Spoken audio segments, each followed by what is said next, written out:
Hello dear learners, स्वागत है आपका मेरे यूट्यूब चैनल पर। और इससे प्रीवियस वीडियो में हम लोगों ने ये चैप्टर स्टार्ट किया था distribution of ocean and continents, जिसमें कि हमने कॉन्टिनेंटल ड्रिफ्ट थ्योरी जो कि वैगनर ने दी थी उसके बारे में हमने शुरुआत की थी पढ़ना। हमने बेसिक चीज़ें देखी थी कि वैगनर का क्या एम था, क्या उद्देश्य था ये थ्योरी देना, और साथ ही उसने क्या क्या अजम्पशंस किए थे, क्या मान्यताएं थी उसकी, और उसने पेंजिया और पैंथालासा जैसी कुछ टर्म्स के बारे में भी बताया था। ये शब्दावलियाँ क्या होती हैं, पेंजिया क्या है, पैंथालासा क्या है, ये मैंने अपने प्रीवियस वीडियो में समझा दिया था। तो अगर आपने अभी तक वीडियो नहीं देखा है तो एक बार अच्छे से देख लीजिए, ठीक है। और साथ ही हमने एक और चीज़ के बारे में बात की थी, वो ये थी कि जो वैगनर था, वैगनर ने कहा था कि जो कॉन्टिनेंट्स हैं, जितने भी महाद्वीप हैं, वो अपनी जगह से मूव करते हैं, तो उसको मूव करने के पीछे कौन से फोर्सेस रिस्पॉन्सिबल है, कौन से बल उत्तरदायी हैं। उसमें उसने मेनली दो फोर्सेस के बारे में बात की थी, जो कि मैंने आपको लास्ट वीडियो में समझा दिया था। तो आज के लेक्चर में हम लोग बात करने वाले हैं evidence in support of the continental drift theory, यानी कि महाद्वीपीय विस्थापन के पक्ष में प्रमाण। जब उसने अपनी थ्योरी दी तो उसको प्रूव करने के लिए उसने कुछ साक्ष्य भी प्रेजेंट किए थे, पेश किए थे। वो साक्ष्य कौन कौन से थे, तो देखिए सबसे पहले आती है बात द मैचिंग ऑफ कॉन्टिनेंट्स, यानी कि जिग्सॉ फिट। हिंदी में से बोलते हैं महाद्वीपों में साम्यता यानी समानता, सिमिलरिटी। सो चलिए स्टार्ट करते हैं। The shoreline of Africa and South America facing each other have a remarkable and unmistakable match, यानी कि अगर हम अफ्रीका और साउथ अमेरिका को आपस में जोड़ दें तो फिर आप देखेंगे कि वो काफ़ी हद तक एक दूसरे से मिल जाते हैं। आप यहाँ पे एक डायग्राम देख सकते हैं, मैंने बना रखा है ये डायग्राम इस जगह पे। ये डायग्राम में आप देख सकते हैं साउथ अमेरिका और अफ्रीका को मैंने आपस में ज्वाइन करके शो कर रखा है, ठीक है। वैगनर ने भी कुछ इसी तरीके की कोशिश की थी, जिसको उसने कहा था कि ये प्रोसेस क्या कहलाती है, जिग्सॉ फिट कहलाती है। जैसे कि दोनों कॉन्टिनेंट्स जो है वो आपस में फिट हो जाते हैं, इस प्रोसेस को या इस चीज़ को उन्होंने नाम दिया था जिग्सॉ फिट। तो उन्होंने अफ्रीका एंड साउथ अमेरिका का एग्जाम्पल यहाँ लेकर समझाने की कोशिश की थी, और उन्होंने कहा था कि जो अफ्रीका है उसका ये वाला जो कोस्ट है और साउथ अमेरिका का ये वाला जो कोस्ट है, इन दोनों के ऊपर काफ़ी हद तक जो सिमिलैरिटीज़, समानताएं पाई जाती है। और वो समानताएं, वो सिमिलैरिटीज़ ये शो करती हैं कि शायद किसी समय में अफ्रीका एंड साउथ अमेरिका जो थे वो एक ही थे, ठीक है। तो इस तरीके से उसने ये एग्जाम्पल लिया था और इसी से रिलेटेड था उनका ये पहला जो एविडेंस था, यानी कि जो शोर लाइन है, यानी जो किनारा है अफ्रीका एंड जो साउथ अमेरिका है, उनकी जो तट रेखाएं हैं बेसिकली वो आपस में मिलाई जा सकती हैं, उनमें काफ़ी सिमिलैरिटीज़ है। And it may be noted that map produce using a computer program to find the best fit of the Atlantic margin was presented by Bullard in 1964।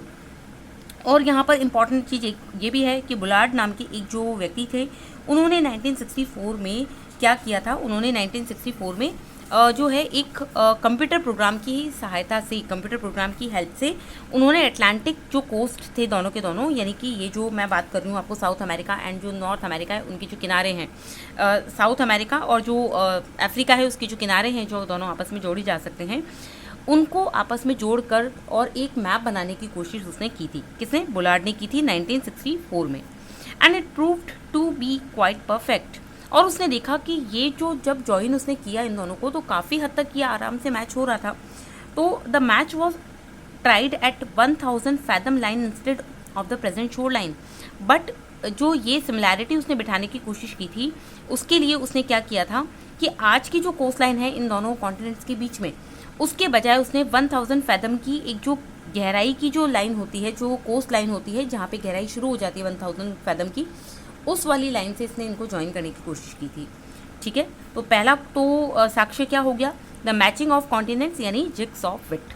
Next जो साक्ष्य उसने दिया था, दैट वाज महासागरों के पार चट्टानों की आयु में समानता, यानी कि rocks of same age across the oceans. यहाँ पर उन्होंने क्या कहा कि the radiometric dating methods developed in the recent period have facilitated correlating the rocks formation from different continents across the vast ocean, and the belt of ancient rocks of 2000 million years from Brazil coast matches with those from Western Africa। यानी कि इस इतनी बड़ी line का क्या मतलब है, इतनी बड़ी लाइन का मतलब ये है कि आज के टाइम में जो मॉडर्न टाइम है, अभी हमारा प्रेजेंट टाइम है, इसमें ऐसी रेडियोमेट्रिक डेटिंग मेथड जो है वो डेवलप किया गया है, जिससे कि हम जो कॉन्टिनेंट्स होते हैं उनमें पाई जाने वाली रॉक्स, चट्टानों की कितनी एज है, यानी वो कितनी पुरानी है, उसको हम मेजर कर सकते हैं, उसका पता लगाया जा सकता है। तो जब इस रेडियोमेट्रिक डेटिंग मेथड से पता लगाया गया तो ये देखा गया कि 200 करोड़ वर्ष पहले 200 मिलियन वर्ष जो ईयर्स थे, उतने टाइम पहले क्या हुआ था कि जो ब्राज़ील का कोस्ट था, जो ब्राज़ील का तट था, उस ब्राज़ील के कोस्ट को जब वेस्टर्न अफ्रीका से मिलाया गया तो उन दोनों के किनारों पे पाई जाने वाली रॉक्स की सेम एज थी, ठीक है, उनकी आयु समान थी इस रेडियोमेट्रिक डेटिंग से पता करने के बाद में। And the earliest marine deposits along the coast line of South America and Africa are of Jurassic age. और ये किस एज की पता की गई थी? ये जुरासिक टाइम पीरियड की जो रॉक्स थी वो मानी गई थी। तो इससे भी हमें पता चलता है कि शायद ये दोनों कॉन्टिनेंट्स आपस में जुड़े हुए थे। इसके बाद में नेक्स्ट आता है tillite. It is the sedimentary rock formed out of deposits of glaciers. यानी जो ग्लेशियर होते हैं, जब ग्लेशियर्स अपने साथ में बहुत सारे कंकड़ पत्थर और धूल मिट्टी को बहाते हुए लेके जाते हैं, तो उनको जमा कर देने से, उनके डिपॉजिशन से जो मटेरियल बनता है उसको हम बोलते हैं टेलाइट। अब क्या हुआ? The Gondwana system of sediments from India is known to have its counter parts in 6 different land masses of the southern hemisphere. जैसा कि इंडिया का जो सदर्न पार्ट है, दक्षिणी भारत है, उसमें उसको क्या कहा जाता है? गोंडवाना सिस्टम कहा जाता है। उस गोंडवाना सिस्टम के अंदर जिस तरीके के जो सेडिमेंट्स पाए जा रहे थे, जो चट्टानें पाई जा रही थी, जो चट्टानों के कण पाए जा रहे थे, उसी टाइप के जो काउंटर पार्ट्स थे, उसी तरीके के जो स्थलखंड थे, वो और भी 6 लैंड मासेस में पाए गए साउथ हेमिस्फीयर में, ठीक है। At the base the system has thick tillite indicating extensive and prolonged glaciation. यानी कि जो बहुत लंबे टाइम तक ये चीज़ें क्या शो करी थी? ये चीज़ शो करी थी कि शायद हो सकता है कि इंडिया जैसी जगहों पर भी बहुत लंबे टाइम तक आइस एज रही होगी, ग्लेशिएशन रहा होगा, ग्लेशियर्स रहे होंगे, इसीलिए तो वहाँ पर टेलाइट पाया जा रहा है, क्योंकि टेलाइट एक्चुअली उसका फॉर्मेशन ग्लेशियर्स की वजह से ही होता है। तो ये चीज़ वैगनर ने बताई। Then counter parts of the succession are found in Africa. ये कहाँ कहाँ पाए गए? अफ्रीका में भी मिलते हैं, फॉकलैंड आइलैंड में भी मिलते हैं, मैडागास्कर में भी मिलते हैं, एंटार्क्टिका में एंड ऑस्ट्रेलिया में भी मिलते हैं। तो सोचिए इस तरीके से इन एरियाज़ में टेलाइट्स का पाया जाना क्या कहलाता है, क्या शो करता है कि शायद वहाँ पर भी इन एरियाज़ में भी कहीं पर कभी ना कभी क्या हो रहा होगा, आइस एज रही होगी, हिमयुग रहा होगा, जिसकी वजह से यहाँ पे ग्लेशियर्स पाए जाते रहे होंगे। Overall resemblance of the Gondwana type sediments clearly demonstrates that these land masses has remarkably similar histories. तो ये जो एरियाज हैं ये क्या शो करते हैं? ये डिमॉन्स्ट्रेट करते हैं कि इन लैंड मासेस में सिमिलर इतिहास रहा होगा इनका। किस चीज़ का इतिहास? सिमिलर हिस्ट्री किस चीज़ की? शायद वहाँ पे ग्लेशियर्स पाए गए होंगे, जिसकी वजह से ही वहाँ पे प्रेजेंट टाइम में टेलाइट्स देखे जा सकते हैं। And the glacial tillite provides evidence of palaeo climates and also drifting of continents. और ये जो टेलाइट है, इनकी प्रेजेंस हमें क्या दिखाती है कि शायद यहाँ पर जो कॉन्टिनेंट्स इनकी ड्रिफ्टिंग हुई थी, ताकि ये अलग अलग एरियाज़ में बदल गए, एक दूसरे से दूर चले गए, शिफ्टिंग हो गई इनकी। इस चीज़ को टेलाइट का प्रेजेंस जो है वो शो करता है। देन हम आते हैं नेक्स्ट एविडेंस पे। This is प्लेसर deposit. ये अभी एमपी में मध्य प्रदेश में एक असिस्टेंट प्रोफेसर का एग्जाम हुआ था, उसमें यहाँ से ही as it is line to line question बना था प्लेसर डिपॉजिट पे, और लाइन यही दी हुई थी, the occurrence of rich placer deposits of gold in the Ghana coast and the absolute absence of source rock in the region is an amazing fact। यानी कि जो घाना जो जगह का नाम है, उस घाना की जो कोस्ट के ऊपर आपको प्लेसर डिपॉजिट्स मिलेंगे गोल्ड के जो निक्षेप है डिपॉजिट से वो देखने को मिलेंगे। जबकि सोचने की बात यह है कि वहाँ पे इस तरह की कोई रॉक्स या कुछ भी ऐसा सोर्स ही नहीं है जिसमें वो पाए जाए। बिना सोर्स के वो पाया जाना अपने आप में आपको सोचने पे मजबूर कर देता है। And the gold bearing veins are in Brazil. जबकि गोल्ड को अपने अंदर रखने वाली जो जड़ें हैं या फिर जो रॉक्स है वो कहाँ पाई जा रही है? वो ब्राज़ील में पाई जा रही है। और गोल्ड खुद कहाँ मिल रहा है? घाना में मिल रहा है। इट मीन्स हमें पता चलता है कि शायद ब्राज़ील और घाना यानी कि अफ्रीका ये कभी ना कभी आपस में जुड़े हुए थे, जिस वजह से ही प्लेसर डिपॉजिट का सोर्स कहीं और है और उसके जो गोल्ड के जो प्लेसर डिपॉजिट्स है वो कहीं और पाए जा रहे हैं।